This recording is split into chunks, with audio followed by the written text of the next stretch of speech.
حضرت سیدنا عمر فاروق، سب بولیے رضی اللہ تعالی۔ حضرت عمر فاروق رضی اللہ تعالیٰ عنہ کا مبارک زمانہ ہے۔ حضرت عمر نے فوج بھیجی ایران کے حکمران کے ساتھ جہاد کرنے۔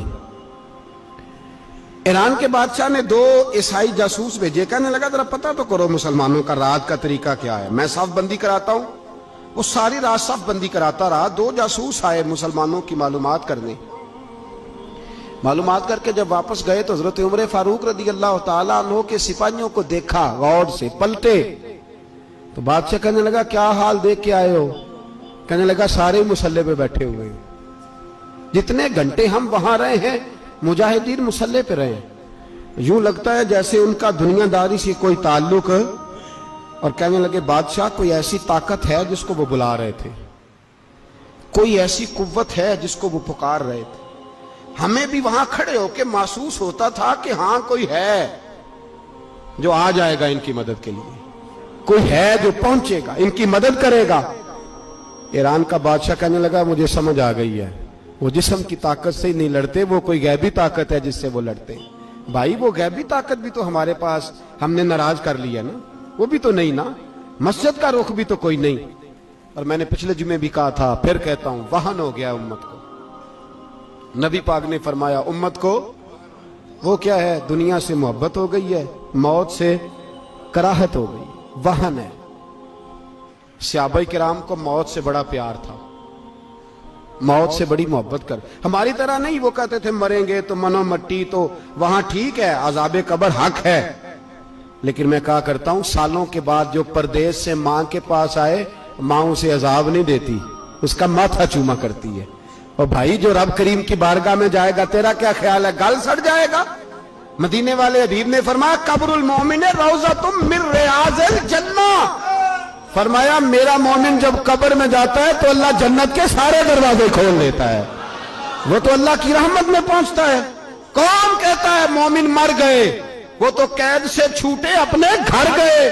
کون کہتا ہے قبر میں عذاب ہے تو صرف عذاب ہی ہے، ہاں مجرم کو سزا ملے گی، لیکن مومن ہمیشہ جہنم میں، وہ بالآخر جنت میں جائے گا، بالآخر جنت میں جائے گا۔ اور کسی درویش نے بات کی، وہ کر کے چلے گئے، بر کمال ہی کر گئے، کہنے لگے دوزخ میں میں تو کیا، میرا سایہ نہ جائے گا، کیونکہ رسول پاک سے دیکھا نہ جائے گا۔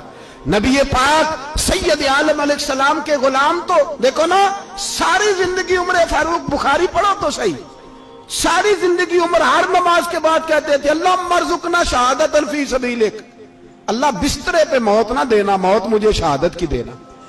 حضرت سیدنا مولا علی شیر خدا کرم اللہ تعالیٰ وجہ الکریم ساری زندگی کہتے رہے اللہ علی نے میدان میں عمر گزاری ہے، اسے شہادت کی موت عطا فرما۔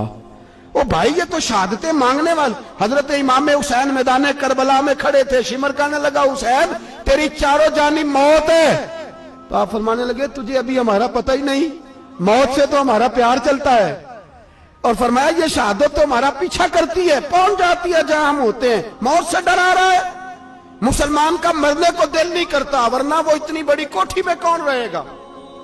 مرنے کو دل اس لیے نہیں کرتا کہ وہ جو 6 کروڑ 10 کروڑ ڈالر لوٹ کے رکھے ہیں، مر گئے تو کھائے گا کون؟ وہ فقیر فاقہ مست تھے، ان کا گھر ہی کوئی نہیں تھا، ان کے بینک بیلنس ہی کوئی نہیں تھے، وہ کہتے تھے گھر ہمارا ہے وہ جو ہمارے رب نے تیار کیا ہوا ہے، ہمارا بینک بیلنس ہے وہ جو ہمیں جنت میں جا کے ملے گا، ان کا تو یہ کھاتا ہی کوئی نہیں تھا، اس لیے وہ شہادت کی۔ حضرت عمر بن جموع رضی اللہ تعالیٰ عنہ میدان احد میں 4 بیٹے لے کے آئے، کتنے بیٹے بول کے بتائے؟ 4 بیٹے لے کے عمر بن جموع آئے، اور خود ایک ٹانگ سے لنگڑے سے آبی ہیں، ٹانگ چھوٹی ہے، حضور کے سامنے کھڑے ہوئے کہا محبوبہ میرے 4 ہی تھے، میں 4 ہی لے آیا ہوں، قبول کر لیں۔ تو حضور نے فرمایا تو کیوں تلوار اوڑے آیا ہے، یہ تو نے کیوں گلے میں اسلحہ ڈالا ہوا ہے؟ کہا یا رسول اللہ میں نے بھی تو جانا ہے نا۔ تو حضور نے فرمایا 4 بیٹے جو ہیں۔ تو حضرت عمر بن جموع نے بات کی، صحابہ کہتے ہیں ہم لبوں سے مسکرا رہے تھے، آنکھوں سے رو رہے تھے، کیا عجیب انداز ہے۔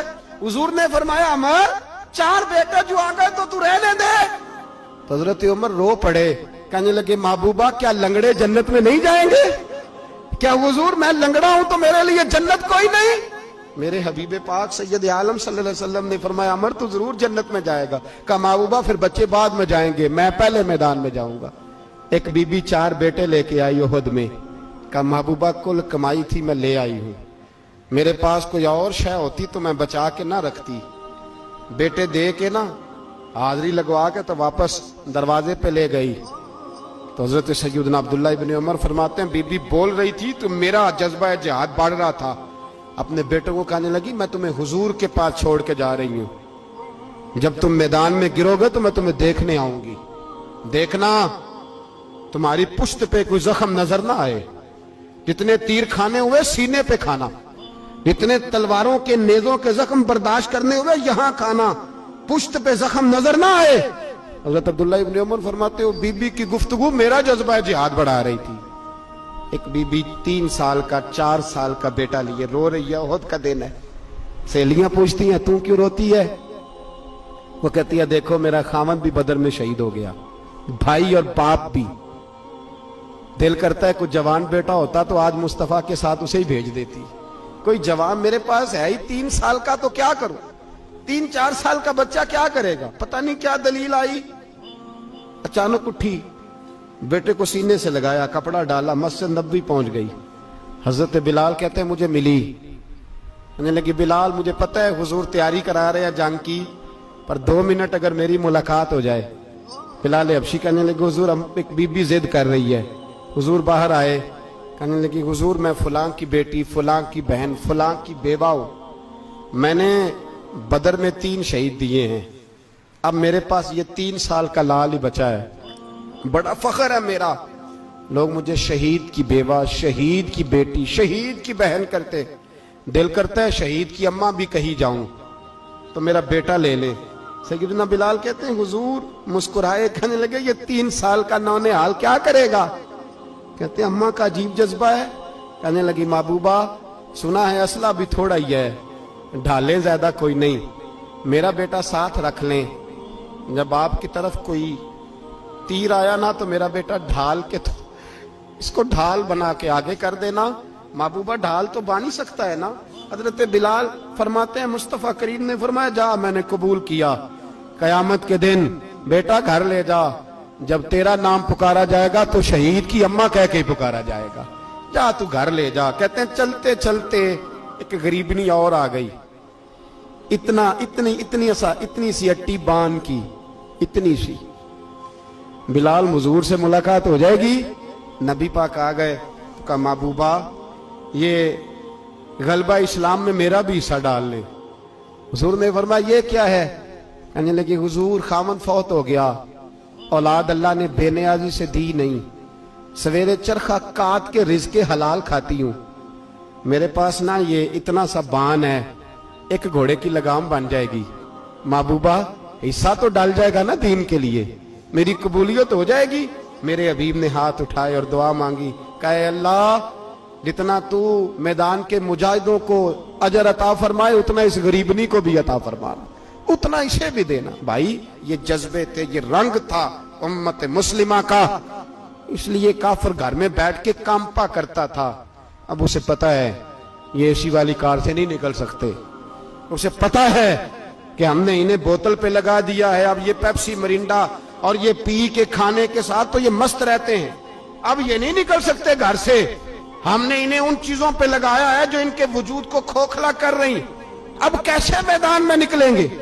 وہ اس لیے نہیں ڈرتا کہ وہ تیری آسائشوں, تیری زندگی میں آنے والی سہولتوں سے آشنا ہے.